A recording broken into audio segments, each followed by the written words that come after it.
Helo a chroeso i'r trydydd fideo yn y gyfres ar Nearpod. Erbyn hyn, gobeithio eich bod wedi gweld y fideo cyntaf a'r ail fel eich bod chi'n medru creu fideo ar Nearpod neu creu cyflwyniad Nearpod a rhannu gyda'ch dosbarth chi.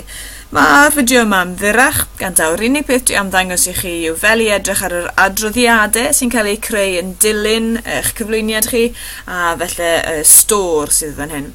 Cliciwn ni nawr ar report. Os ydych chi wedi defnyddio cyflwyniad Nearpod yn eich dosbarth, mae Nearpod yn awtomatig yn creu rhyw fath o adroddiad i chi yn seiliedig ar y cyflwyniad hynny. Lle os na i fynd at yr un masnach 10 efallai, so ni glicio ar yr un cywir i wneud yn siŵr. Cliciau fan hyn, rhain i rhaid wedi defnyddio yn y gorffennol gyda nosbarthu, a cliciau ar honna. Mae'n dweud bod 25 disgybl yn bresennol yn y wers hon a wedi cymryd rhan yn y cyflwyniad. A sylwch yn syth, mae'n rhoi crynodeb o faint o ddisgyblion gymrodd rhan, faint oedd wedi rhoi ateb cywir ac anghywir yn ystod y wers ac ati. Dyma ei enwau nhw ar y gwaelod, a dwi wastad yn dweud wrth ein disgyblion i roi enwau cyntaf yn unig. Quiz wedyn, os oedd yna quiz yn rhan o'ch wers chi fel oedd gyda fi, mae e fan hyn yn crynhoi'r atebion fel bar cilch, siart cilch, syml. Mae e hefyd yn crynhoi atebion unigol os daw math na quiz oedd e. Ac yn y blaen, mae'r quiz yn gyfan gwbl fan hyn. A os ydw i'n gofyn am gwestiwn fel hyn, mae e'n nodi wedyn ei atebion o.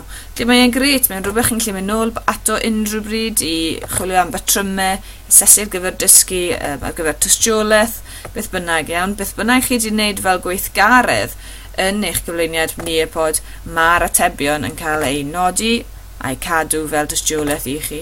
A dyma nhw. Am popeth sydd ei angen arnoch chi mewn fan hyn yn Nearpod sydd yn gret iawn. Drwyt wedyn, mae hyd yn oed yn cadw, os ydych chi wedi defnyddio y gweithgaredd drwyt, mae hyd yn oed yn cadw cofnod o'r mapio bach yn y gweithgareddau hynny. So ni edrych ar yr un awen fan hyn.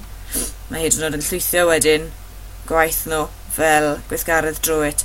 Felly gwych, ond yw e, iawn, rhywbeth chi'n gallu cadw. Wedyn, mae ydych chi opsiwn o lawr lwytho fe, fel PDF er enghraifft, sydd yn gret, a chi'n medru rhannu fe wedyn gyda bobl eraill drwy e-bost sydd yn gret. Felly dyna'r adroddiadau, rhywbeth sy'n ddefnyddiol iawn i ni fel athrawon. A mae wrth gwrs yn cofnodi'r gwaith na i chi, lle does dim eisiau i chi farcio ei gwaith nhw ran hynny. A wedyn yr un peth arall felly yw stor.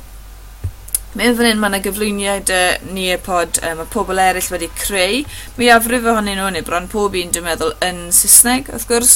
Os ewch chi lawr a sgrolio lawr trwy'r cyflwyniadau, fe welwch chi fod yna rai chi'n gallu talu am, rai am ddim, rai sy'n cael ei defnyddio yn gyson. Os newn ni, er enghraifft, mynd i'r un, beth newn ni, Macbeth neu FIFA, ewn ni i FIFA am nawr. Gan gofio bod y cwpan y byd arno ar hyn o bryd.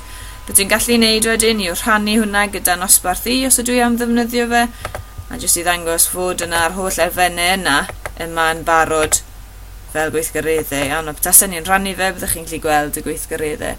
Sylwch lawr ar y dde, mae yna rhai eraill yma fel enghreifftiau i chi yn cymrwch i'ch amser yn enwedig os ydych chi yn gwneud gwersi drwy gyfrwng y Saesneg.